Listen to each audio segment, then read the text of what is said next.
Hello friends, good afternoon. কি খবৰ আপোনালোকৰ? মই এতিয়া দুপৰীয়া সাজৰ কাৰণে ভাত বনাব আহিলোঁ। আপোনালোকে বনাব গ'লনে? আৰু মইনো আজি বিশেষ কি বনাওঁ আপোনালোকক দেখুৱাই আছোঁ ৰ'ব। ইফালে মই ছাগলী মাংস বনাই আছোঁ। এয়া ধুনীয়াকৈ মাংসখিনি ভাজি আছোঁ কম জুই দি পেলাই। আনফালে মই ইফালে এয়া পানীলাও ভাজি আছোঁ। এয়া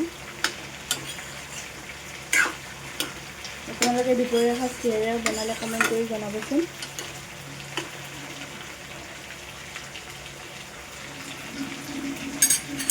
এইফালে পুৰা মাংস ভাজি আছোঁ।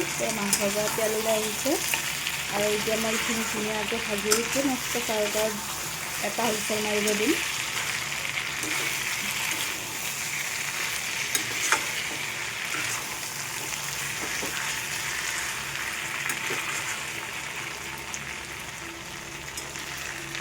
আমি আজি দুপৰীয়া সাজ এনেকৈ খালোঁ। আপোনালোকে কেনেকৈ খালে কমেণ্ট কৰি জনাব। Bye bye. ইফালে মোৰ পূৰা ছাগলী মাংস ৰেডি। ধুনীয়াকৈ প্ৰেছাৰ কুকাৰত এটা হুইচেল মাৰি দিলোঁ আৰু কেৰাহীত আৰু অকণমান উতল খাব দিছিলোঁ। এয়া ধুনীয়াকৈ ৰেডি।